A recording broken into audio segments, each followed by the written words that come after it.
Muy buenas noches.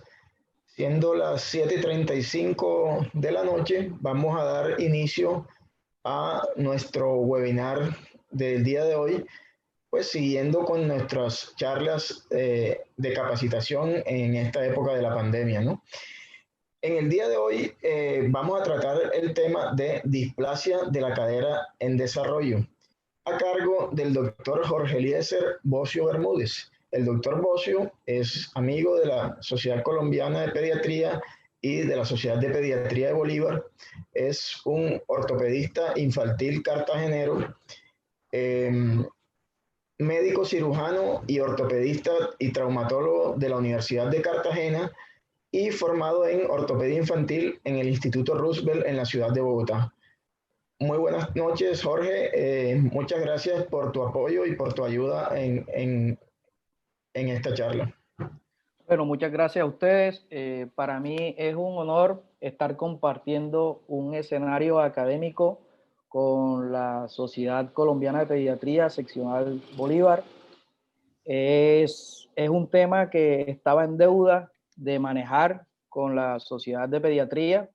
Desde hace rato se está tratando de ir unificando criterios en toda Colombia y bueno, nosotros no estamos exentos de esto.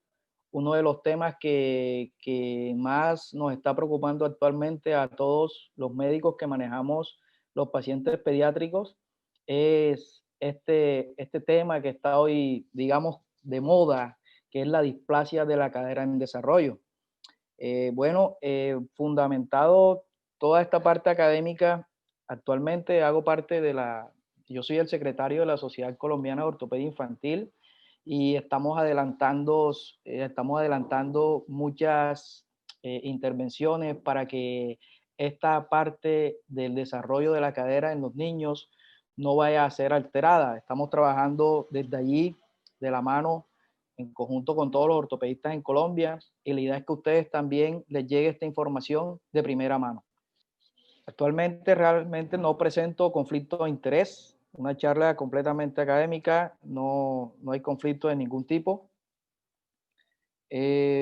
Para hablar de esta charla la vamos a dirigir con principalmente un objetivo general.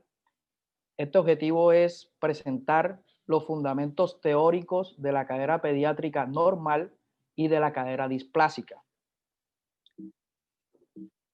El objetivo específico es identificar los criterios médicos e imagenológicos que permitan detectar de manera oportuna la displasia de cadera en niños y orientar hacia un adecuado tratamiento.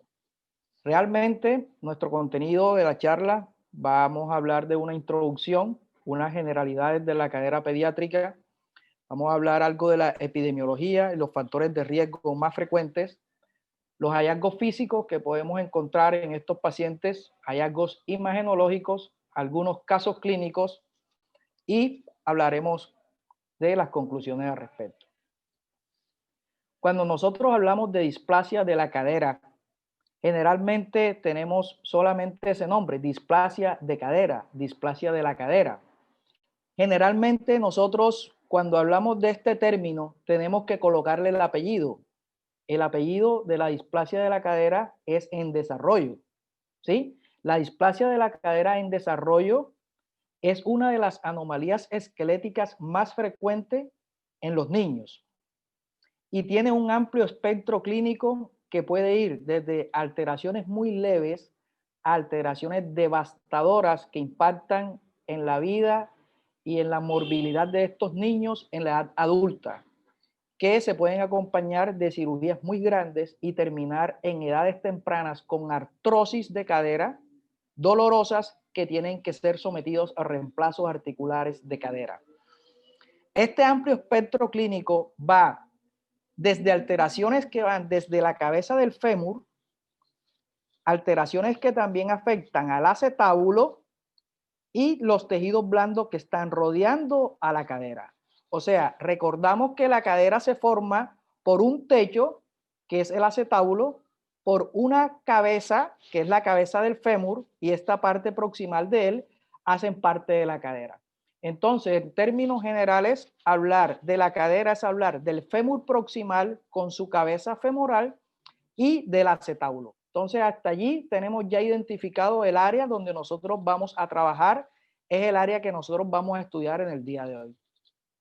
¿Por qué les estaba comentando que el apellido de la displasia de la cadera es en desarrollo? Porque es que generalmente nosotros podemos confundirnos con que la displasia de la cadera es algo congénito, ¿sí? La displasia de la cadera en tiempos pasados se pensaba que el término era congénito. Entonces se hablaba de displasia de la cadera congénita o displasia congénita de la cadera. Y no es así, porque todos los pacientes que desarrollan displasia de cadera no nacen con ella. Todos los pacientes que desarrollan displasia de cadera no tienen la misma presentación clínica. Entonces, nosotros hoy en día sabemos que sí hay pacientes que nacen con displasia de cadera, pero generalmente son pacientes que presentan algunas enfermedades o algunos síndromes, y generalmente son síndromes extraños o poco comunes, que se asocian con unas alteraciones en la cadera. Es así como algunos síndromes, por ejemplo, como el síndrome artrogripótico, estos pacientes pueden nacer con alteraciones en todas las articulaciones y también con articulaciones, lógicamente, en la articulación más sagrada para ellos, que es la cadera. Y estos niños nacen entonces con displasia de la cadera congénita, ¿sí? Existen algunos otros síndromes o cromosopatías donde también pueden nacer estos pacientes con una displasia ya desde el nacimiento, tienen los signos clínicos de una displasia. Es el término que se puede decir entonces que es congénita, o en muchas veces se les asocia también con el término de sindromáticas o caderas teratológicas. Como estamos viendo, ese término de congénita ha quedado solamente exclusivamente para aquellos pacientes o aquellos neonatos que tienen un síndrome o una enfermedad de base, ¿sí? O una cromosopatía o enfermedades extrañas, síndromes que también vemos comúnmente en la consulta y que tienen también alterada la cadera, además de otras comorbilidades o de otras patologías en su organismo. Ese paciente con esa displasia de la cadera, entonces una displasia de la cadera congénita, que es el paciente que, digamos, entre paréntesis o entre comillas, es el que a nosotros para diagnosticar una alteración de la cadera no es difícil, es fácil, porque esos pacientes van a presentar un cuadro generalmente florido, que la cadera no la mueven, que tienen limitaciones para de pronto para que le vayan a separar las caderas, a separar las rodillas. Son pacientes dismórficos, pero ese es un conjunto de pacientes que es muy, digamos, es muy práctico que nosotros podamos detectarle muchas alteraciones, porque cuando esos pacientes nacen, lo que se le hace es una valoración, digamos, multidisciplinaria, y es poco frecuente que en esos pacientes se escape. El objetivo de la charla de hoy realmente es ir a aquel grupo de pacientes que no tienen ninguna otra enfermedad, son pacientes sanos, ¿sí? Son pacientes que pueden desarrollar una displasia de la cadera durante el primer año de vida. O sea, que el término de displasia de la cadera, se habla de displasia de la cadera en desarrollo porque estos niños pueden nacer con una cadera y un desarrollo adecuado inicialmente, pero durante el primer año de vida pueden tener alteraciones en su desarrollo. Entonces creo que esos dos términos han quedado completamente claros. Y el objetivo es detectar esos pacientes que, entre comillas, son pacientes completamente sanos y pueden tener alguna alteración en la misma. Hagamos aquí una actividad. Esta es una imagen que yo traigo a continuación. Es para que ustedes me piensen y den unas respuestas, no sé si por el chat, allí verificamos qué responde la mayoría de los médicos, qué responde la mayoría del personal, y me dicen qué están viendo en esa radiografía. Me dicen si esa radiografía está mostrando en la cadera izquierda una cadera normal, o está mostrando una displasia de cadera, o es una cadera inestable, una cadera limítrofe. ¿Es una subluxación de cadera o es una luxación de cadera? Si quiere, demos un tiempito, un minutico y todos respondamos. Y ahorita me comentan por interno más o menos cuáles son los porcentajes de lo que están diciendo en sus respuestas. Doctor Juan, ¿cómo van las respuestas? Doctor, la mayoría de respuestas han sido luxación de cadera. Ok, bueno, bien. Entonces comenzamos bien. Ahí le pusimos un caso fácil para que lo fuéramos identificando. Entonces, ese es el objetivo. Entonces, esta cadera no es ninguna cadera normal. Vemos que la cadera izquierda está perdiendo la relación articular de la cabeza del fémur con el acetábulo. Esta es una luxación de cadera, ¿sí? Es una luxación porque se ha perdido toda la relación del acetábulo con el fémur. O sea que la respuesta correcta es F, luxación de cadera. No hay ninguna subluxación, no es cadera limítrofe, no es cadera inestable, bueno, es uno de los, digamos, de los extremos de la displasia de cadera maltratadas que llegan hasta allá y no es ninguna cadera normal. Entonces, este es un paciente pequeño que nosotros debemos evitar que lleguen a este punto, que este punto ya son esos pacientes que nosotros tenemos que someterlos a grandes cirugías y que de una u otra forma pueden quedar con alteraciones en la movilidad y una artrosis temprana para el resto de su vida. Entonces, hablemos de cómo se da el desarrollo para conocer cómo es que se da una displasia. Hablemos de cómo realmente se desarrolla la cadera en los recién nacidos, cómo se desarrolla intrauterinamente. Entonces, vemos aquí que está un acetábulo, está la cabeza femoral, ¿sí? Y está el fémur proximal. Esto que vemos aquí a la derecha de nuestros computadores es el acetábulo, ¿sí? Este es un corte histológico del acetábulo. El acetábulo crece de dos maneras, una manera en un diámetro transverso y otra en un diámetro de profundidad. Para que nosotros tengamos una adecuada formación del acetábulo, necesitamos tener un acetábulo que sea amplio, diametralmente transverso, bien amplio, y necesitamos que tenga una profundidad adecuada. Lo mismo vemos acá, que es el extremo proximal del fémur. Es un corte histológico también donde se están formando. Vemos que esta es la cabeza femoral que está en formación, ¿sí? O epífisis femoral, como se le llama en estas edades. Y aquí tenemos también el trocánter mayor. Todo esto que vemos aquí es la parte del fémur proximal que está creciendo y por donde crece el fémur. Esto que vemos de color violeta. ¿Ya? Aquí hay tres cartílagos de crecimiento, un cartílago de crecimiento de la cabeza del fémur, un cartílago de crecimiento de del istmo femoral y un cartílago de crecimiento del trocánter mayor. Todo esto hace que vaya creciendo adecuadamente el fémur. Aquí vemos el acetábulo que también crece de una manera adecuada. Tiene un cartílago que se llama cartílago trirradiado porque él termina de la unión de tres huesitos que ahora más adelante los comentaremos, que son el ilion, el isquion y el pubis. Cualquier alteración en el desarrollo en estas dos estructuras puede darnos un resultado de una displasia de la cadera, ¿sí? ¿Cómo entonces nosotros, el organismo, logra mantener esa posición correcta y ese adecuado desarrollo? Ya las caderas desde la séptima semana a la 11ª semana ya está completamente formada para seguir su desarrollo adecuado. ¿Y cómo continúa su desarrollo adecuado? Con una anteversión femoral adecuada. Recordemos que la anteversión femoral, en términos prácticos, no hace unas referencias a la rotación que tiene la cadera, la rotación que tiene el fémur proximal dentro del acetábulo, ¿sí? Hay otros términos que ya es una relación de los cóndilos femorales con el cuello femoral, pero ya ese término dejémoslo acá para términos quirúrgicos en ortopedia. Entonces, aquellos pacientes que tienen una anteversión femoral aumentada pueden tener un aumento de esa displasia de la cadera.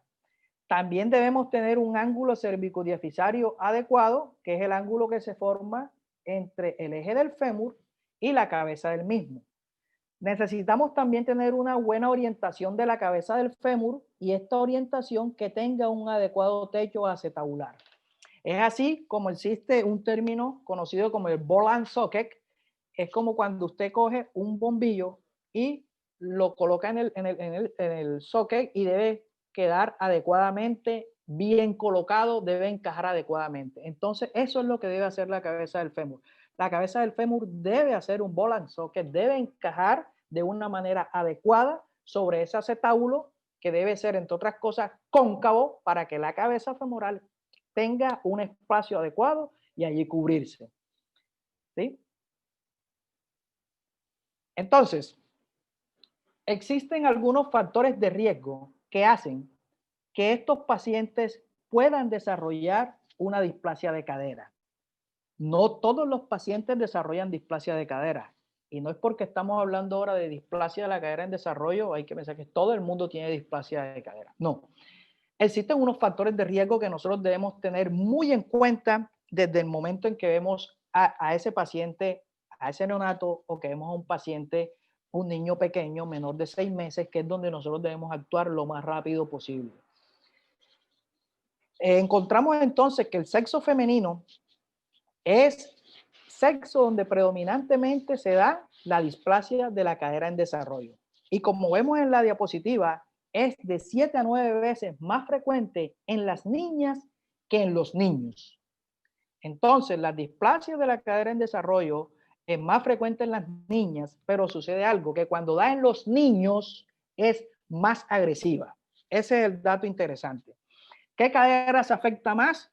Se afecta más la cadera izquierda en un 60%, la derecha en un 20% y ambas en un 20% también. ¿Por qué se afecta más la cadera izquierda? La cadera izquierda se afecta más por la posición intrauterina que más toma el feto durante la gestación, que es occipito izquierda anterior. Así, de esa posición, se comprime la cadera contra la columna de la mamá en occipito izquierdo anterior y siempre va a tratar de mantener presionada esa parte, y es una de las consecuencias en que no hay una adecuada irrigación y que esté de una u otra forma relacionada con procesos displásicos en estos pacientes. Otra de las cositas que se han tenido como factores de riesgo son los embarazos postérminos. Se sospecha y se ha mostrado evidencia de que aquellas mujeres que tienen un embarazo post-término tienen mayor riesgo de que los niños puedan tener displasia de la cadera en desarrollo. Los niños que vienen en podálica también tienen mayor riesgo de displasia de la cadera en desarrollo. Y existe algo muy llamativo, y es que aquí se coloca que es mejor, para hablar de displasia de cadera, que sea un parto vaginal o que sea una cesárea. Entonces, hay algunas tendencias, hay algunos estudios que avalan que mejor relacionado con displasia de cadera es tener un parto, no tener el parto vaginal, sino una cesárea, para disminuir los riesgos en estos pacientes, ¿sí? En aquellos pacientes que tengan muchísimo riesgo. Entonces, el parto vaginal se ha asociado con un aumento, con un leve aumento de la displasia del desarrollo de la cadera. Aquellos pacientes que tienen una movilidad fetal limitada, como aquellos que son macrosómicos, o aquellos pacientes donde tienen oligoamnios, y algo muy llamativo que también puede limitar la movilidad, pero no del feto, sino del recién nacido, son unos pañales muy ajustados. Entonces, comencemos con esto, dilucidando lo de los pañales. Los japoneses comenzaron a hacer estudios con pañales, a mirar en los niños que le colocaban pañales muy apretados, qué pasaba. Y se encontraron algunos resultados completamente a lo que uno piensa, y es que el usar los pañales muy ajustados en estos niños, en esa población que ellos tuvieron unos casos elevados de displasia del desarrollo de las caderas. Ahora, hay otra contraparte. ¿De dónde viene hoy el usar los pañales, doble pañal, inclusive hay personas que recomiendan hasta 3 pañales. Eso tiene un fundamento histórico también. En el sur del continente, en Chile, comenzaron a usar en épocas muy pasadas, utilizaban unos pañales que eran unos pañales muy rígidos, unos pañales muy fuertes, que en ese entonces las férulas abductoras que se utilizaban para esto no estaban tan difundidas y el uso de esos pañales asemejaba como si fuera una férula, pero eran pañales muy duros, muy tesos y daban esa estabilidad parecida. Pero los pañales que hoy tenemos, los pañales que existen hoy en día no cumplen con esas características. Estos eran unos pañales diseñados de otra manera, o sea que el uso de pañales para displasia de desarrollo de la cadera realmente no es recomendado a la luz del día de hoy, no se recomienda. Existen otras malformaciones que están asociadas también con displasias de desarrollo de la cadera, ahora se las voy a mostrar, y también tienen una relación con las madres primigestantes. Entonces, aquella bebé, una niña de madre primigestante, que tenga una movilidad fetal limitada, un oligoamnios, o que sea macrosómica, esa niñita está en un alto riesgo de presentar una displasia del desarrollo de la cadera. Y un estudio muy interesante de 2019 y de 2017 estudiaron la altitud. ¿Qué relación tiene la altitud en los pacientes que desarrollan displasia del desarrollo de la cadera? Este estudio lo hicieron en el Tíbet y se dieron cuenta que los niños, entre más altitud en el Tíbet tenían mayor riesgo de desarrollar la displasia del desarrollo de la cadera. Podríamos pensar, es una hipótesis, que en nuestro territorio también, en nuestro país, las zonas que de una u otra forma tienen mayor impacto la displasia de las caderas son en zonas donde, por ejemplo, en zonas más altas tenemos más displasia de desarrollo de la cadera en Bogotá, en toda Cundinamarca, ¿sí? En zonas que tienen una altitud mayor. Entonces ese es un datico interesante, ¿sí? Que también nos puede servir. ¿Cuáles son las otras alteraciones que uno debe ver? Entonces, ya tenemos la anamnesis, ya tenemos todo la anamnesis del embarazo, ya sabemos cómo se desarrolló, si fue un embarazo de alto riesgo, si ese embarazo, cómo venía el bienestar fetal. Ahora vamos de la anamnesis, pasemos ya al examen físico de este bebé y qué podemos encontrar. Si encontramos deformidades en los pies como un metatarso aducto, que es que los pies están completamente mirando hacia adentro, estos metatarsos aductos se correlacionan con displasia del desarrollo de la cadera. Entonces, cuando usted ve un neonato que lo llevan a su consulta, lo llevan a los 10 días de nacido, le va a hacer un control y le encuentra un metatarso aducto, este es un niño que tiene una correlación positiva posiblemente para una displasia del desarrollo de la cadera. ¿Qué hacer con ese bebé? Hoy en día lo que se recomienda para niños pequeños menores de 3 meses de edad, es ordenar una ecografía de caderas de la 4ª a la 6ª semana de vida, ¿sí? Lo mismo cuando usted encuentra un pie calcáneo o algo, estas deformidades en pies también se relacionan con displasia del desarrollo de la cadera. Cuando usted encuentra un pie equinovaro, también se han asociado con displasia del desarrollo de la cadera, ¿sí? Hay algunos pacientes también que se han desarrollado ya en pacientes mayores, hablemos de pacientes más grandes, pacientes de más de 3 años de edad, que los pies planos también se han desarrollado con displasia del desarrollo de la cadera. Cuando le examinamos el cuello, por eso el niño se revisa lógicamente de pies a cabeza, debe revisarlo desnudo, solamente si tiene su pañalito, que quede con el pañal, y también de una u otra manera revisar acomodando el pañal. Entonces, encontramos también tortícolis congénita. Los niños con tortícolis congénita que tienen limitación de la movilidad de la cabeza, que tienen la cabeza semiflexionada, lateralizada o mal rotada, también tienen relaciones con displasia del desarrollo de las caderas. Entonces, estos niños de alto riesgo necesitan una ecografía de cadera. Aquellos niños con polidactilia pueden tener, la polidactilia ha estado más debatida, pero les quiero llevar el mensaje que muchas de las alteraciones en los pies pueden relacionarse con displasia del desarrollo de la cadera. Wynne Davis, de los más estudiosos de las más estudiosas de la genética, hablan de que los porcentajes pueden variar desde un 6% hasta un 36% cuando hay alteraciones en la familia. Y va desde un padre sano con un hijo con displasia del desarrollo de la cadera, su hermanito puede tener un 6% de desarrollarla. Cuando está afectado el papá y un hijo, un 12%, y cuando los papás están afectados puede tener un 33% en su descendencia de riesgo. Otros factores de riesgo, factores ambientales postnatales.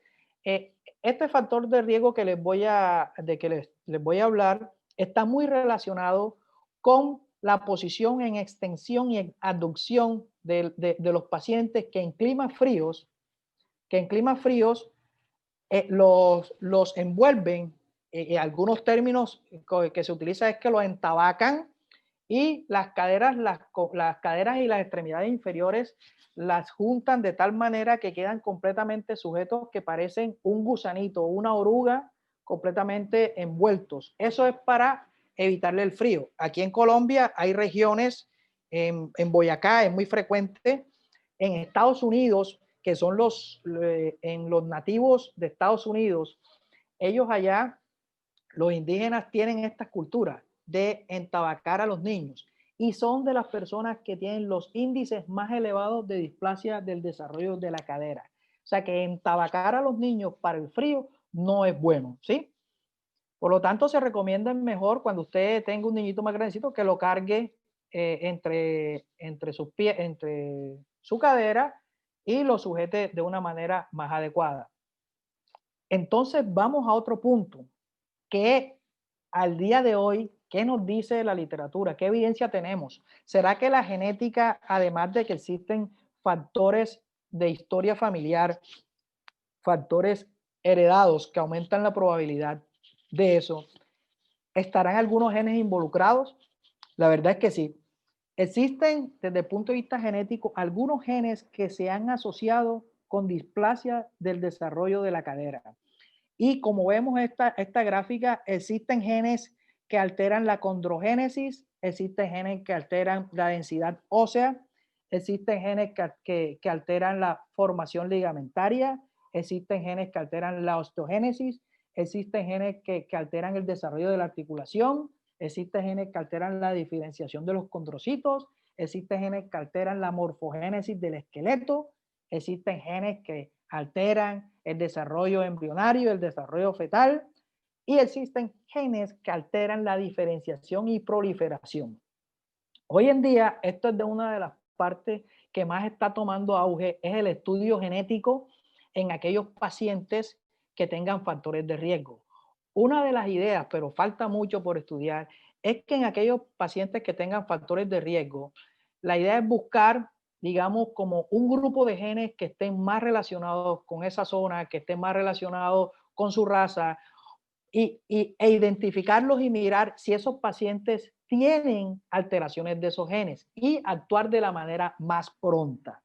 Sería de la mano entonces, hablando en términos ideales, hacer una ecografía de caderas en niños con factores de riesgo, hacer un examen genético en niños con factores de riesgo para poder evitar displasias del desarrollo de la cadera y luxaciones en edades mayores. Entonces llegamos a otro punto. Ya tenemos la anamnesis, ya tenemos la anamnesis, ya hicimos un examen físico, una inspección. Ahora vamos a hacer el examen físico articular, movilización, y vamos a seguir inspeccionando. Entonces, una de las cosas más importantes que debemos aclarar en el día de hoy es digamos, el valor que se le está dando a los pliegues, ¿sí? A los pliegues crurales o a los pliegues que salen en los muslos. Los pliegues que salen en los muslos generalmente no tienen relación con displasia de la cadera en desarrollo. Los que pueden tener alguna relación y que oscila en un promedio hasta de un 3%, y hay estudios que hablan hasta del 5%, son los pliegues cutáneos posteriores, crurales posteriores, que en muchas ocasiones se relacionan es con luxaciones, no con displasia.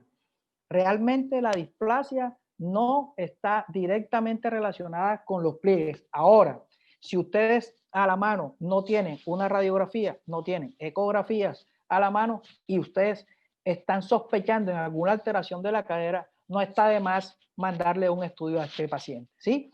Pero debemos saber que esos pliegues, y los que más valor tienen son los pliegues crurales posteriores, sí nos pueden dar una pista, pero no estemos hablando de que es una displasia realmente. Cuando son evidentes porque hay una luxación del desarrollo de la cadera. Esta es la otra prueba que colocamos al paciente en decúbito supino, le doblamos las rodillitas y se las tratamos de colocar los pies alineados contra la camilla y vemos que ambas rodillas quedan desniveladas. Puede ser una rodillita más arriba que la otra y esto nos da un dato de que hay alguna alteración. Hay una extremidad que se ve un poco más larga que la otra. ¿Qué puede estar pasando? ¿Qué puede estar pasando? Puede ser que haya una formación de esa parte, de ese hueso, que sea distinta a displasia y que esté más corto, puede ser, esa es una. O puede ser otra alteración que haya una luxación de la cadera, que es la que pone la extremidad más corta. Pero este dato que tenemos aquí es el más importante en esta gráfica que tenemos a la derecha. Si vemos, hay un examen, estamos haciendo un examen físico, estamos separando las caderas. La cadera derecha, miren cómo se separa con respecto a la cadera izquierda. La cadera izquierda no se abre, no se abduce completamente, y este sí es uno de los signos clínicos de displasia de la cadera en desarrollo. Sabemos que la displasia de la cadera en desarrollo, el diagnóstico es imagenológico, pero el único dato clínico realmente que nos habla de displasia, no estamos hablando de pacientes con luxación de cadera, sino con una displasia que está alterado el desarrollo de la formación del fémur, que está alterado el desarrollo del acetábulo, pero no está luxado, no está subluxado, sino que no está bien formado hasta el momento. Sucede esto. Esto es lo que podemos encontrar cuando un paciente está limitado para la abducción de las caderas. Generalmente, cuando es unilateral, como en la gráfica, hay que pensar en una displasia del desarrollo de la cadera. Aquí tenemos una gráfica un poquito más reciente. Miren cómo está limitada la abducción de la cadera izquierda. Estamos viendo casos de izquierdo porque es la cadera más frecuente, 60% de alteraciones de displasia en la cadera izquierda. Aquí tenemos otra vez el signo de Galeazzi.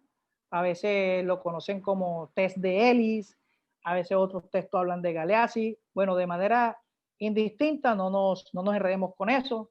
Lo importante es que debemos saber que si hay una asimetría, puede haber una luxación del desarrollo de las caderas. Tenemos otra de las pruebas de pronto que es la que siempre preocupa a las personas que están de pronto están en sala de parto o que están de turno esperando algún bebé de un embarazo de alto riesgo. Y hay que hacerle las maniobras de Barlow y Ortolani. Eso generalmente tiende a confundir estas maniobras. Entonces, uno no puede caer en ese, digamos, en esa confusión del Barlow y el Ortolani, porque realmente es muy sencillo. Y les digo una cosa, estas maniobras fueron descritas inicialmente en niños menores de 3 meses. Algunos autores han debatido y la han llevado inclusive algunos hasta 6 meses. Entonces imaginemos que hay algunos que hablan más de 6 y otros menos de 3 meses, pero estamos hablando de niños pequeños. Entonces, estas maniobras ¿en qué consisten? O es Ortolani positivo o es Barlow positivo. ¿Sí? Entonces, comencemos con Ortolani. La maniobra de Ortolani es aquella que nos dice de que una cadera que está luxada, cuando usted la moviliza y realiza la maniobra, la reduce. O sea que usted encuentra esta cadera, miren cómo está aquí el fémur, la cabecita está por fuera del acetábulo. Usted lo que hace es que separa un poquito las caderas, la tracciona, la separa un poquito y ella entra. Entonces esto quiere decir que si usted está haciendo la maniobra de Ortolani porque usted sospecha una luxación de cadera y está reduciendo la cadera, eso significa que es un Ortolani positivo. ¿Qué quiere decir Ortolani positivo? Sencillamente que usted hizo la maniobra de Ortolani para reducir la cadera y la redujo, le dio el signo Ortolani positivo. Quiere decir que esa cadera estaba luxada y cuando usted hizo la maniobra de Ortolani, la redujo, este es Ortolani positivo. Si no se puede reducir, es Ortolani negativo. Y la maniobra que menos le preocupa a uno realmente es la de Barlow, que Barlow, una mnemotecnia como para Barlow luxable, Barlow luxación. Entonces, Barlow es aquella que quiere luxar la cadera o que es una cadera luxable cuando usted hace esta maniobra y es completamente, usted lo que está haciendo es llevar la cadera hacia atrás y hacia afuera. Y allí la cadera se sale. Entonces, estas dos maniobras inicialmente la podemos ver en pacientes pequeños, ¿sí? Y nos pueden hablar de si hay o no una luxación de la misma. Generalmente, lo que uno realmente debe encontrar para estar tranquilo es un Barlow, o sea, que la cadera esté adentro, que usted revise al paciente. Claro, tiene su cadera adentro, tiene su fémur dentro del acetábulo y usted por maniobra es quien quiere sacarla. ¿Sí? Y eso se puede realizar porque esos niños en esta etapa tienen mucha hiperlaxitud ligamentaria, ¿sí? Que se puede corregir en las primeras 8 semanas de vida. Aquí tenemos nuevamente cómo la maniobra de Barlow y Ortolani se realizan. Miremos cómo está el paciente en decúbito supino. Miremos esta cadera que está luxada. Se hace una maniobra de separación de la cadera y ella entra. Lo mismo acá, tenemos la cadera adentro y nosotros con la maniobra de Barlow que está aquí, la sacamos, ¿sí? Entonces, esas maniobras hay que manejarlas, ¿sí? Entonces, cuando nosotros tenemos estos pacientes con antecedentes de riesgo, ya tenemos los antecedentes por una anamnesis, ya hemos hecho una inspección clínica, ya hemos hecho movilidad articular, hemos hecho maniobras y tenemos sospechas, hombre, este paciente hay que hacerle una ecografía de cadera. No lo dude, no lo dude. Este paciente en promedio a la 6ª semana de vida hay que hacerle una ecografía de cadera si tiene todos esos riesgos. Algunos países están tomando la conducta de hacerla a las 4 semanas. Nosotros en Colombia la tendencia es 6 semanas, ¿sí? Entonces, aún no hemos hablado de radiografías como se están dando cuenta, ¿sí? Entonces, la ecografía de cadera, ¿realmente qué hace? Bueno, la ecografía de cadera hoy es el método más sensible de detectar displasias del desarrollo de la cadera en niños menores de 3 meses. Insisto en que es menores de 3 meses porque en estas edades lo que hay es mucho cartílago y poco hueso. Cuando ya se va osificando el hueso o se va madurando ese huesito, ya la ecografía ya pasa a un segundo plano y es cuando la radiografía desde los 4 meses de edad es que ya debe ser ordenada. Entonces aquí tenemos que la ecografía es del método más sensible para estos niños pequeños en menores de 3 meses de edad y que esta ecografía tiene unas indicaciones como ya la habíamos hablado y vemos aquí cómo es la gráfica que viene en términos generales. A nosotros nos llega la ecografía con una imagen, ¿sí? Y esta imagen es lo que está mostrando en la cabeza femoral en su relación con el acetábulo. Vemos aquí que se mide en ella. Recordemos que siempre se va a medir, recordemos que siempre se va a medir un ángulo alfa y un ángulo beta. La ecografía de cadera es un mundo aparte. Existen varias técnicas. Hay una técnica que se llama la técnica de Graf, que es la que mide el ángulo alfa y el beta.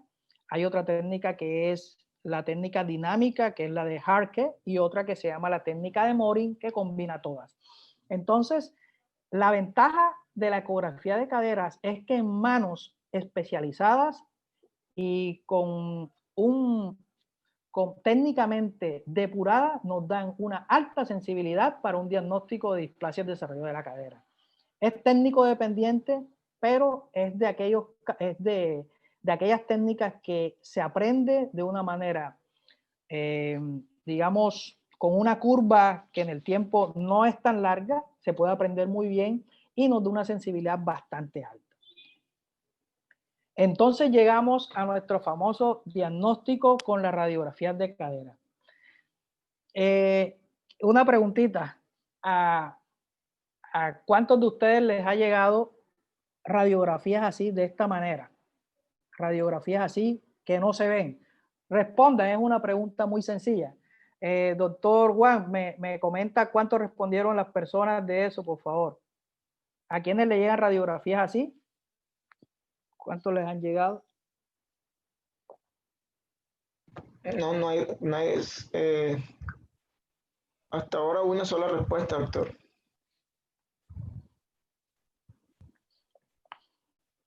Dos, tres, cuatro, cinco. Sí, hay varios, hay muchos que han respondido. Parece una pregunta bien sencilla, ¿verdad? Todavía sí. Esa pregunta, ¿por qué se están haciendo? Bueno, es que nos podemos encontrar con dos casos. Estamos viendo unas imágenes completamente feas, ¿cierto? Unas imágenes que están muy radiopacas en unas zonas, hay unas zonas que están muy radiolúcidas, no nos deja ver bien la anatomía. Y podemos encontrarnos del otro lado, unas radiografías muy bonitas, muy bien tomadas, y allí viene, y esas son las que preocupan en muchas ocasiones, porque algunos radiólogos que no están acostumbrados a leer imágenes en cadera de niños, aunque esté bien tomada, realizan una lectura de displasia de la cadera en desarrollo en los niños, y lo estamos viendo muy frecuentemente en la consulta. Esos papás llegan muy tensionados a la consulta con un diagnóstico de unas imágenes que están bien bonitas, están bien tomadas, pero la lectura dice displasia del desarrollo de la cadera, o displasia de la cadera izquierda, displasia de la cadera derecha o displasia bilateral. Entonces, no confiemos de que porque esté la imagen fea, ya sabemos que con esto no podemos hacer un diagnóstico, y tampoco debemos estar pegados a un diagnóstico de lo que está leyendo el radiólogo únicamente. La idea es que nosotros sepamos, con unos tips que vamos aquí a manejar, hacer un diagnóstico de una displasia del desarrollo de la cadera. Entonces, seguimos aquí con estas imágenes también.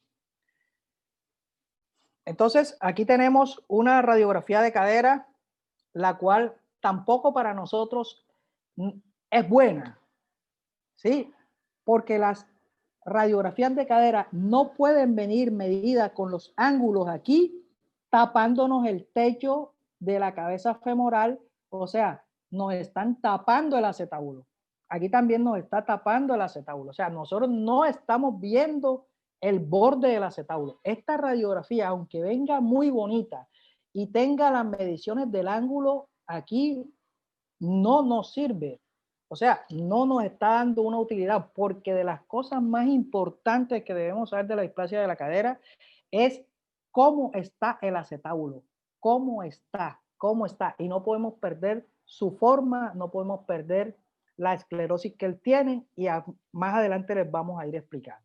Entonces, miremos, esta es una radiografía de caderas normales. ¿Por qué es una radiografía de cadera normal? Es de un niño, posiblemente puede tener 5 meses, ¿ya? Esta es una radiografía de caderas normales. ¿Por qué? El objetivo de aquí, vamos a ir repitiendo y repitiendo, porque en ocasiones no son los términos que usamos, pero el objetivo es que hoy salgamos diagnosticando una displasia de cadera con lo siguiente. Entonces comenzamos. ¿Por qué esta radiografía de caderas es normal? Comencemos viendo la radiografía de arriba hacia abajo. Hay gente que la comienza a ver de abajo hacia arriba. Comencemos entonces. Una de las cositas puede ser que usted vea este hueso, que es el ilíaco que parecen unas orejas de elefante. tenemos este ilíaco como una oreja de elefante y de este lado como otra oreja de elefante. Deben ser simétricas. Esto debe ser simétrica. ¿De qué nos está hablando que esté simétrica? Hombre, lo primero que yo debo analizar es si la radiografía está bien tomada. Primer dato clínico radiográfico, perdón, es que estas orejitas de elefante estén simétricas. Nos habla de que la radiografía está bien tomada. No es que esta cadera de este lado, el ilíaco va a estar, se va a ver más delgado o más estrecho que del lado izquierdo. Eso no está bien tomado. Es una cadera que está con una radiografía mal rotada. Una radiografía mal rotada te da un mal diagnóstico.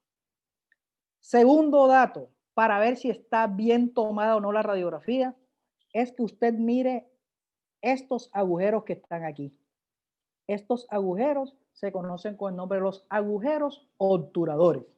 Yo los comparo como unos ojos. Imagínense que ustedes están viendo dos ojitos aquí,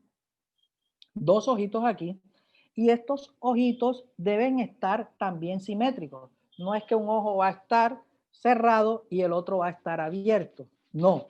O que uno está muy delgadito y el otro está muy amplio. No, esa radiografía no está bien tomada. Entonces, para hacer un buen diagnóstico, debemos saber si la radiografía está bien tomada o no. Entonces tenemos los ilíacos, los alerones ilíacos que estén simétricos y los agujeros obturadores que estén también simétricos. Hasta ahí yo creo que estamos claritos, estamos claros. Entonces, ¿cómo está la radiografía tomada? ¿Sí? Ahora hablemos de por qué es normal. Es normal porque el acetábulo, que es este techo que tenemos aquí, primer dato que debemos ver. Ya vamos ahora a analizar, desde el acetábulo y vamos después a pasar hacia el fémur. Entonces comencemos. En el acetábulo, ¿qué vemos? Vemos que es un acetábulo que está completamente esclerótico. ¿Qué significa que esté esclerótico? Significa que está blanquito de manera uniforme, o sea, que está radio opaco. Acordémonos que esto es radio opaco, se ve blanco, lo radio opaco se ve blanco, y esto significa que este blanquito habla de que hay una madurez del acetábulo de manera uniforme. Aquí está el acetábulo de manera uniforme, se está desarrollando de manera uniforme porque tiene la esclerosis uniforme. Del lado izquierdo está igual.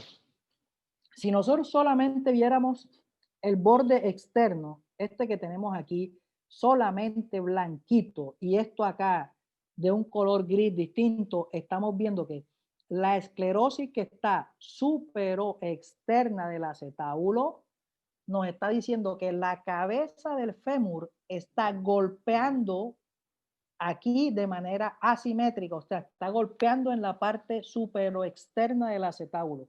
¿Y qué quiere decir esto? Que esto es una cadera que está inestable, que los ligamentos no están actuando con una adecuada contención, que esta es una cadera que posiblemente ya se está convirtiendo o es displásica y está marcando el borde supero externo solamente. O sea que cuando usted vea una radiografía de cadera con los acetábulos, con esta esclerosis, con este blanco uniforme, podemos tener un puntos elevados de que vamos bien. ¿Sí? Seguimos. El otro dato es que generalmente cuando nos hacen una lectura de una radiografía mal rotada, nos calumnian a las cabezas del fémur y nos dicen el núcleo femoral de crecimiento de la cadera derecha está displásico con respecto a la cadera izquierda porque tiene un menor tamaño. Eso puede suceder, eso es cierto, pero debemos saber que si la radiografía de cadera está mal rotada, si los alerones ilíacos no están simétricos, si los agujeros obturadores no están simétricos, lógicamente esta radiografía, que es una foto de frente, va a estar rotada. Es como si usted le toman una foto de lado, no se le va a ver bien un ojo, y entonces pueden decir que usted en ese ojo tiene algún problema, y no es así, porque es que no la han tomado bien de frente.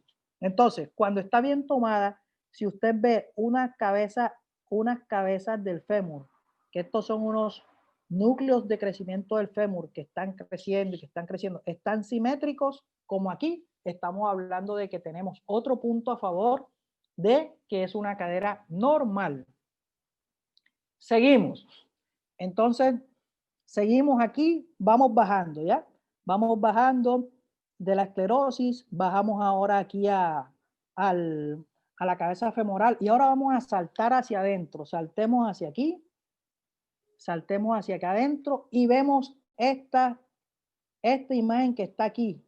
Miremos esta rayita que está aquí blanquita y esta rayita que está aquí blanquita. Del otro lado miramos la rayita que está aquí blanquita y esta otra rayita que también está blanquita.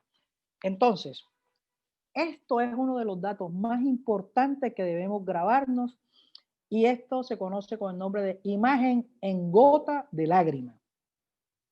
La imagen en gota de lágrima se comienza a formar desde los 6 meses y termina de formarse a los 2 años de edad. ¿Y cómo se forma a los 6 meses? Esta imagen en gota de lágrima, imagínense, el nombre se debe a que parece una gota de lágrima cayendo. ¿Y cómo caen las gotas? Lógicamente caen de esta manera y abajo tienen como que dan un circulito aquí.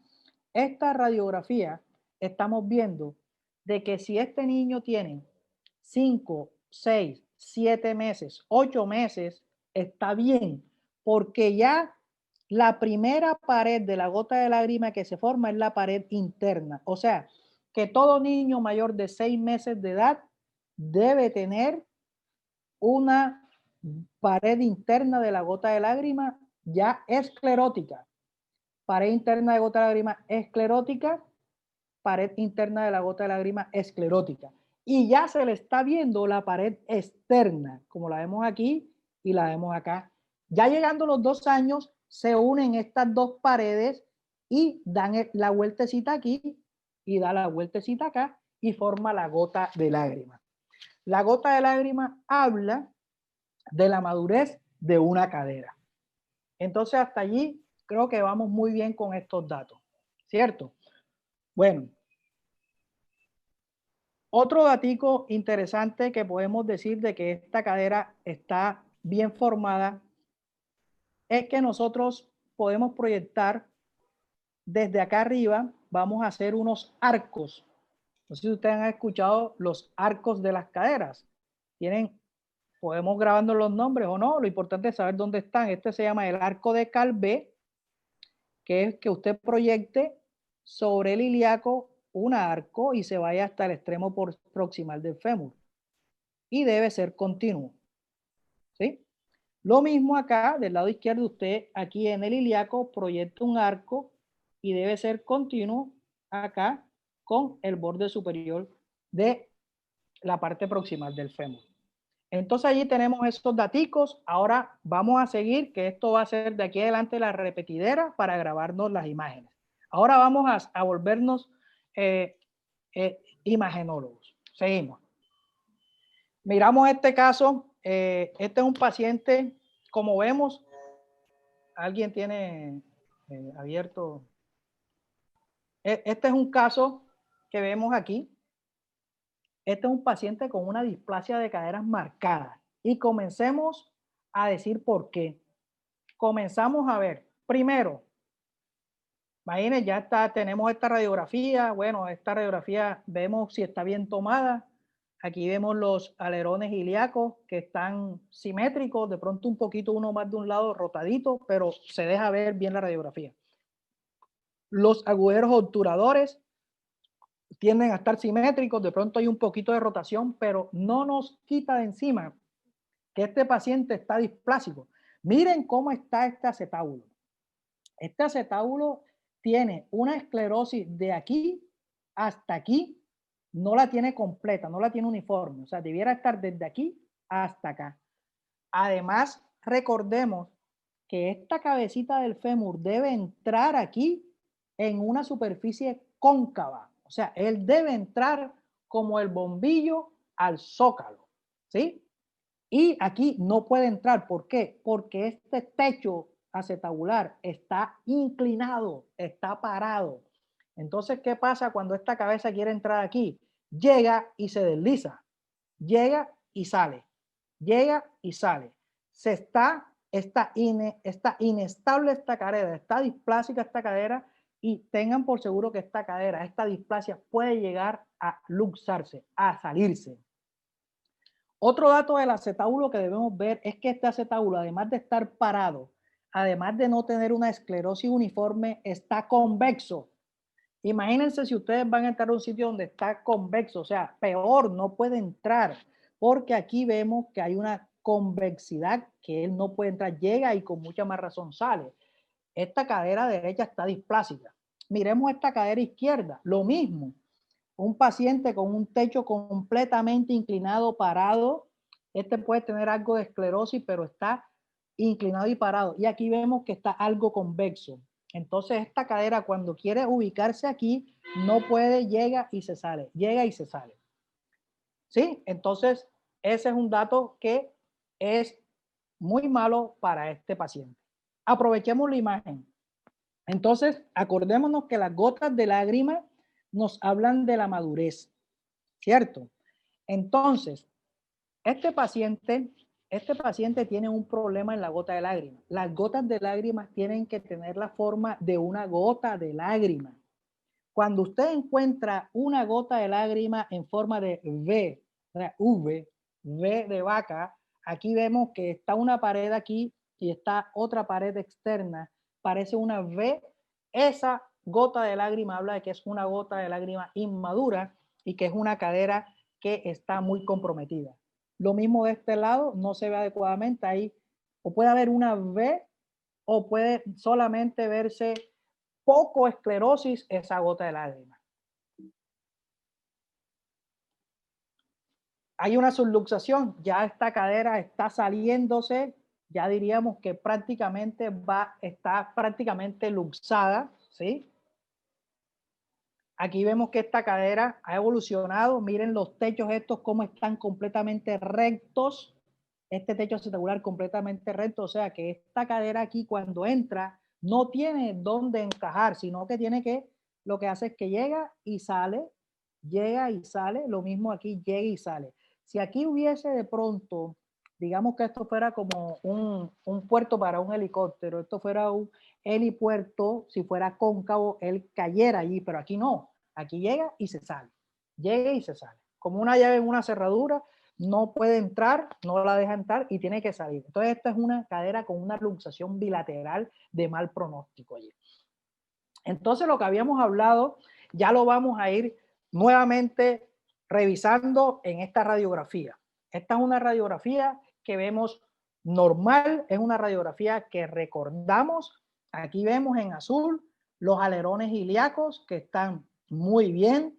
Vemos los agujeros obturadores que están también simétricos. Vemos la adecuada esclerosis del acetábulo, o sea, todo blanquito acá. Vemos que tiene la tendencia a la concavidad, o sea, que pueda caber la cabeza dentro del acetábulo. Lo mismo de este lado. Vemos que la gota de lágrima aquí, el borde interno, imagínense que este paciente tiene 6 meses, que es cuando comienza la gota de lágrima a formarse, y ya tiene el borde interno, ya tiene acá el borde interno también, y aquí se ve que algo se está formando. Entonces, vamos bien, ¿sí? Vamos bien. Una cosita súper importante.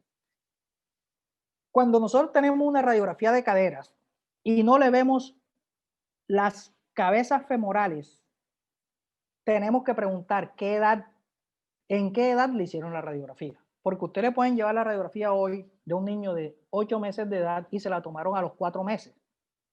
Esta es la última radiografía, no. ¿Qué edad tenía cuando se la tomaron? Ah, doctor, tenía 4 meses. Entonces usted calcula más o menos que en los 4 meses, todavía, si tiene 4 meses, usted no va a ver la gota de lágrima formándose, porque ella comienza a formarse a raíz de, en promedio, del 6º mes comienza la cara interna y después la externa, la cara interna y después la externa. Lo otro, los núcleos de crecimiento femoral, las llamadas cabecitas femorales, realmente deben estar apareciendo del 4º al 6º mes. O sea que si usted le hace una radiografía de caderas a un niño que tiene 5 meses de edad de nacido y no tiene las cabezas femorales, no se las ve, usted no puede decir que tiene displasia. No puede decir que tiene displasia porque a ese niño le queda todavía un mes para que le aparezcan las cabezas femorales. Una cosa es que estén allí y que no se ven porque no se han osificado. Acordémonos que ellos tienen mucho cartílago y que a medida que se osifican es que se van viendo. ¿Sí? Entonces no sabemos si es que están allí y no se ven todavía porque no están osificadas o no sabemos realmente si no están. Entonces un niño pasado los 6 meses de edad y no tiene las cabezas femorales presentes, ese niño hay que estar sospechándole de entrada una displasia de la cadera en desarrollo. ¿Sí? Mayor de 6 meses, no tiene cabezas femorales, es un paciente con displasia de la cadera en desarrollo. Imagínense que ese paciente sigue en su consulta en 3 meses con la radiografía de cadera, todavía no le sale la cabeza femoral, al año no le sale la cabeza femorales, al año y medio no tiene cabezas femorales. Ese paciente, ojo, eso no es normal para una displasia. Ahí tiene usted que interrogar trastornos hormonales y ahí es cuando tiene que pensar en endocrinopatías, tiene que pensar en problemas de la glándula tiroides, que muchas veces enfermedades tiroideas dan trastornos en la cabeza femoral y se representan de esa forma. O sea que usted, después de un año, si no hay cabezas femorales visibles, piensen que hay un trastorno hormonal y que posiblemente pueda haber una endocrinopatía por allí latente que la estamos dejando pasar por alto. Siempre revisar el paciente de pies a cabeza, recordemos. Bueno, aquí tenemos entonces cómo sabemos nosotros si una cadera está luxada, subluxada o es normal. Entonces, ¿cómo sabemos si están reducidas? Nosotros debemos hacer unas medidas que son, se conocen con el nombre de los cuadrantes. Entonces, los cuadrantes, ¿cómo se forman? Aquí en el borde inferior del acetábulo derecho y en el borde inferior del acetábulo derecho ponemos un puntico y esos puntos los unimos con una línea horizontal que se conoce con el nombre de la línea H. H no es de horizontal, pero lo podemos grabar así, línea H, es la horizontal. Esa línea la describió el señor Hilgenreiner, en honor a Hilgenreiner, es la línea H. Pero es la línea horizontal, va de extremo inferior del acetábulo. Aquí está una estructura que se llama el cartílago trirradiado, que es por donde crece el acetábulo, que es la unión de el pubis, el cartílago del pubis, que es este que llega aquí, el ilio y el isquion. Estos tres se unen aquí, los 3 cartílagos de cada hueso, y aquí es donde usted pasa la línea que queda inmediatamente inferior a el borde inferior del acetábulo. La línea H y la otra es la línea P, que es en el borde superoexterno del acetábulo. Pasa una izquierda y otra derecha. Entonces, esa línea P se llama así en honor a Perkin, quien fue que la describió. Entonces, miren, comenzamos. Las caderas normales deben estar en este cuadrante ínfero interno. Aquí, ínfero interno, para que esté completamente normal. Ínfero interno para que esté normal. Porque hay casos que no tenemos la cabeza del fémur y decimos, miércoles, ¿cómo sé si esta cadera está luxada o no? Facilito. No necesitamos ver la cabeza, necesitamos ver estos cuadrantes, los dibujamos por el borde externo del acetábulo, del lado derecho al lado izquierdo, y la línea H la pasamos aquí, las 2 líneas P y la línea H, y salen los cuadrantes.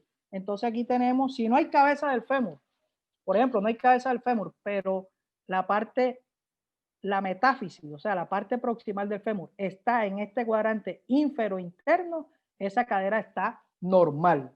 Supongan que es un niño de 3 meses o de 4 meses que no le ha salido la cabeza femoral, le tomamos esta radiografía y no la tiene, pero está bien ubicada la cadera. Luxada es cuando está en este cuadrante superior.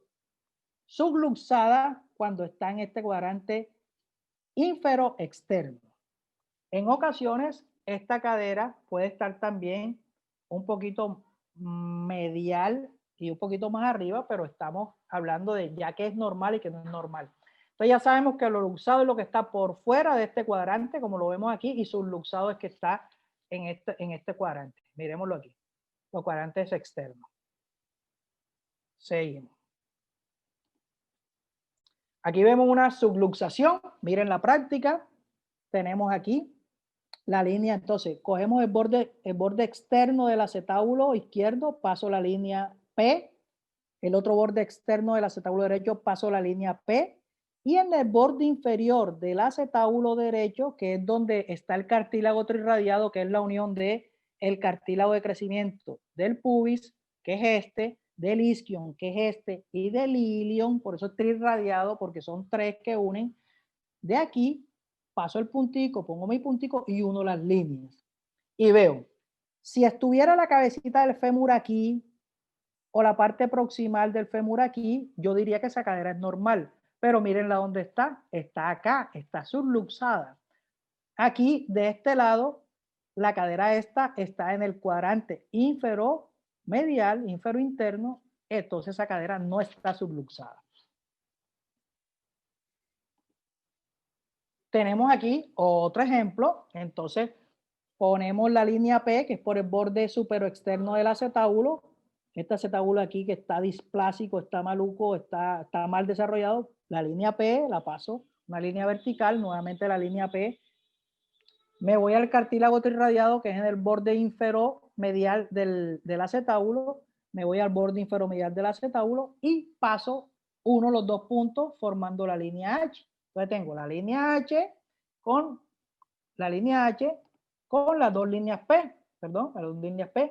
Y vemos que esta caderita del lado derecho está en el cuadrante ínfero interno, pero acá está en el súpero externo. Hablamos de que es una cadera luxada. Creo que el ejemplo está bastante sencillo de entender. Volvemos a la cadera esta. Muchos de pronto dirían, no, esa es una cadera que está displásica. Pero acordémonos que este paciente tiene 4 meses de edad.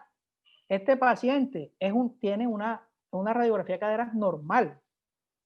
Está bien tomada, tiene los alerones ilíacos bien simétricos, tiene los agujeros obturadores también simétricos, pero este paciente, bueno, adicionalmente vemos que está todo el acetábulo esclerótico, pero como tiene apenas 4 meses y de los 4 a los 6 meses sale la cabeza femoral, de pronto a él le va a salir en los 5, pero vemos que la caderita, allí está el acetábulo bien formado y esta, bueno, le hacemos un control en 1 mes o en 2 meses y vemos si ya le aparece la cabeza femoral para poder decir que sea una cadera completamente normal. Y si hacemos las líneas P, por ejemplo, pasamos una línea P aquí, pasamos otra línea P aquí y pasamos la línea H, nos quedaría aquí adentro en el borde inferomedial la parte proximal del fémur y diríamos que también está bien y normal esa cadera. Volvemos a refrescar la memoria con las imágenes normales. Para uno saber qué es anormal, debe saber qué es normal. Entonces aquí tenemos lo normal, alerones ilíacos bien tomado primero que esté bien tomado para poder decidir. Los alerones ilíacos están aquí muy simétricos, miramos, bajamos enseguida los agujeros obturadores que están simétricos y ahora nos vamos ya para el acetábulo y volvemos a bajar. El acetábulo está esclerótico, cóncavo, esclerótico todo cóncavo y la cabeza del fémur está en su sitio, la otra cabeza del fémur está en su sitio y están simétricas en tamaño, ¿sí? Miramos la gota de lágrima, que es en este sitio, y vemos que el borde medial de la gota de lágrima está presente del lado derecho y el borde medial de la gota de lágrima está presente del lado izquierdo. Si tuvieras 2 años de edad, ya debiera tener el borde externo de la gota de lágrima, el borde externo de la gota de lágrima, y ya debería formarse realmente, tener la forma de una gota de lágrima para decir que está madura esta cadera. Nuevamente, esta ya es una radiografía de un paciente más grande, pero miren que es una radiografía, ya se acuerdan que aquí, ya miren que ya se ve la unión mejor de el pubis con el ilíaco, del pubis con el isquion y el ilíaco. Aquí ya se está cerrando el cartílago irradiado. Ya esto que es cartílago, este espacio que se ve aquí, ya se está cerrando, ya se está llenando de hueso. O sea, ya el cartílago ya prácticamente está desapareciendo, el cartílago de crecimiento, y ahora va a estar reemplazado por hueso. Lo mismo de este lado, ya va a estar reemplazado por hueso. Pero que vemos que la cabeza del fémur está debajo del techo, de un techo cóncavo esclerótico, cabeza del fémur debajo del techo acetabular esclerótico, y esta cadera está en su buen sitio. Si haríamos los cuadrantes, pondríamos una línea del borde externo, otra línea del borde externo, pasaríamos la línea H y nos quedaría en el borde inferomedial. Esta radiografía además nos saltamos, hicimos al revés, pero vemos que los alerones ilíacos, comparándolos, tienden a estar simétricos. De pronto aquí un poquito se ve más grande, pero realmente esta radiografía nos deja ver muchas cosas. Y aquí vemos los agujeros obturadores simétricos. Como vemos que esta caderita está, fíjense, está un poquito rotada, vean que este alerón se ve más grande y este se ve más pequeño, entonces las gotas de lágrimas no se ven muy bien. Aquí se ve como si una pared se montara encima de la otra, y aquí se tiende a ver como algo, digamos, casi como una V, que nos daría la apariencia de que no está bien formado, pero es porque hay una rotación que nos impide realmente detallar esas estructuras. Por eso uno tiene que ser muy exigente en las radiografías de caderas, muy exigente, porque hay que hacer unos análisis realmente muy detallistas. Seguimos aquí. Otro techo con displasia, miremos acá cómo está este techo, está inclinado, verticalizado, es un techo que no deja que esta cabeza del fémur se ancle aquí, llega y ella se sale porque no tiene, se resbala, no tiene dónde anclarse. Lo mismo acá, miremos, otro techo, este está verticalizado, hay una esclerosis que no es uniforme y además de eso está convexo, miren cómo está, como abombado, sería la palabra, abombado. Allí no puede llegar la cabeza del fémur. Además, esta cabeza se ve muy chiquititica, ¿sí? También puede tener un proceso displásico ahí. Entonces tenemos otro paciente con una displasia de caderas, en donde vemos que, miren estos techos cómo están inclinados, unos techos elevados, verticalizados, techos inclinados, verticalizados. Miren que la cabeza del lado izquierdo femoral no está completamente cubierta por su techo, la cabeza del lado derecho no está completamente cubierta por su techo. La imagen en gota de lágrima, esto es un paciente ya mayor, ya un paciente que podemos hablar de que tiene más de 5 años. Mire, este paciente no tiene imagen en gota de lágrima, tiene allí como, no se le ve la gota de lágrima, son formas diferentes a la gota de lágrima, solo se le ve un borde, tampoco está, no está normal, no está bien, no está normal, es un paciente con displasia de cadera. Entonces, recordamos un acetábulo aquí displásico, miren cómo está, ¿sí? Aquí hay un acetábulo displásico y le comenzamos a hablar de lo que más les gusta a la gente hablar, que son los ángulos del acetábulo, que se llama el índice acetabular. El índice acetabular es una medida que se traza entre la línea H y una línea que pasa por el borde superior externo del acetábulo y el borde inferior externo del acetábulo. Usted pasa la línea, se salta el acetábulo, no puede rayar aquí y nuevamente la continúa acá. Entonces usted con una regla, o si lo está haciendo en el computador, usted pasa la línea hasta aquí, deja este espacio en blanco y continúa acá, manteniendo lógicamente la proporción. ¿Por qué? Acuérdense que el acetábulo es quien nos va a decir cómo está, y lo más importante es ver cómo está el acetábulo, si está inclinado, si está esclerótico, si está convexo, si está cóncavo. Entonces, si usted pasa una línea por aquí, como a veces vienen las radiografías marcadas con una línea blanca, usted no va a ver esto y va a perder muchos detalles enriquecedores para este paciente. Entonces, cuando esto lo miden, vemos aquí que hay un paciente que tiene un índice acetabular de 38 grados. Estos grados de 38 grados están elevadísimos, elevadísimos, y esos grados no son aceptados en los pacientes. ¿Sí?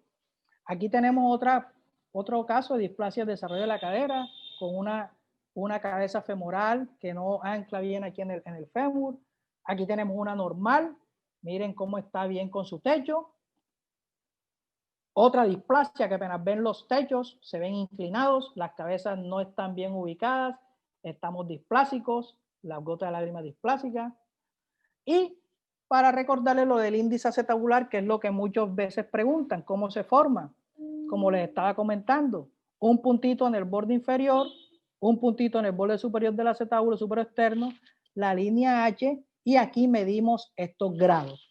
Les voy a dar un tip del índice acetabular. Nosotros nacemos con 30 grados más o menos 3. 30 grados más o menos 3.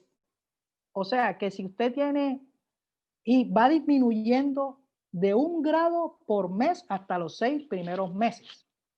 Los 6 primeros meses deben de disminuir 1 grado por mes. O sea que si usted nació con 33 grados y han pasado 6 meses y hace una radiografía, usted debe haber bajado mínimo 6 grados por mes. O sea que esa cadera, 33 grados menos 6, debe estar dando mínimo, máximo un 27 grados para decir que el índice acetabular está dentro de las condiciones adecuadas. Eso es durante los primeros 6 meses de edad.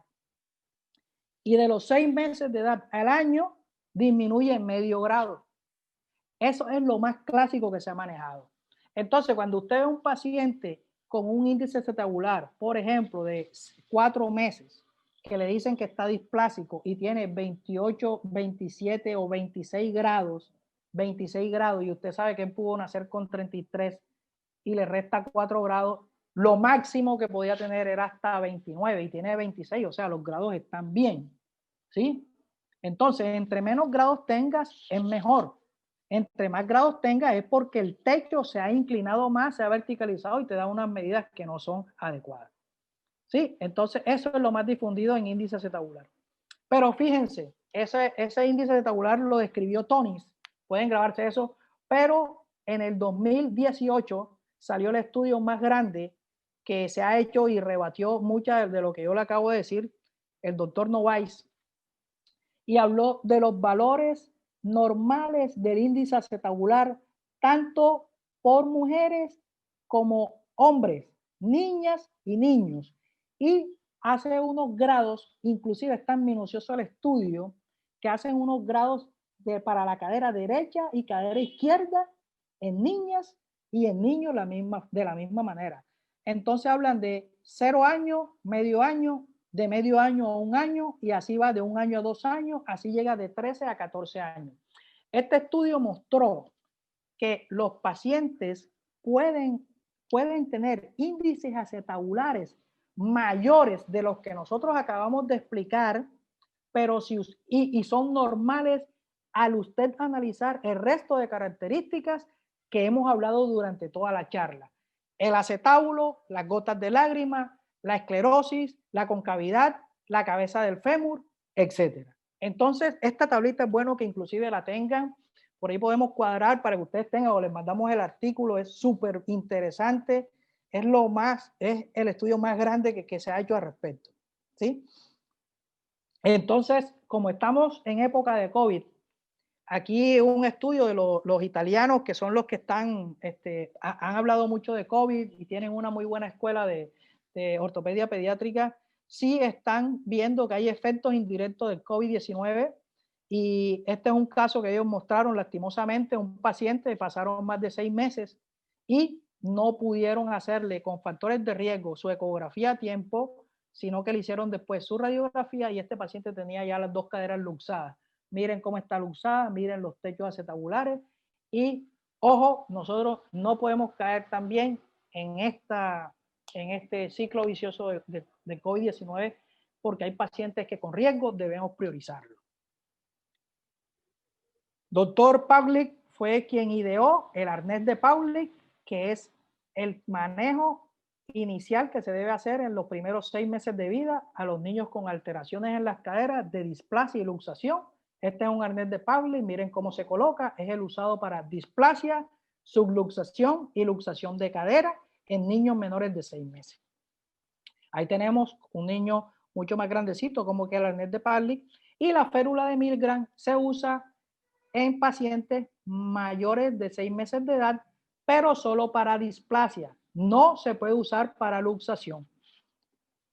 Para llevar a casa, concluyendo la charla, podemos decir que el diagnóstico precoz de la displasia de cadera es la clave del éxito. La ecografía de cadera está indicada desde la cuarta a sexta semana en niños con antecedentes de riesgo importantes. La radiografía de cadera es un examen útil para el diagnóstico en niños de 4 meses de edad. El manejo de elección en niños menores de 6 meses es el arnés de Pauling. La férula de Milgram es de elección en mayores de 6 meses. Y si nosotros detectamos precozmente esta alteración, podemos cambiar el futuro de los niños evitando grandes cirugías. Muchas gracias.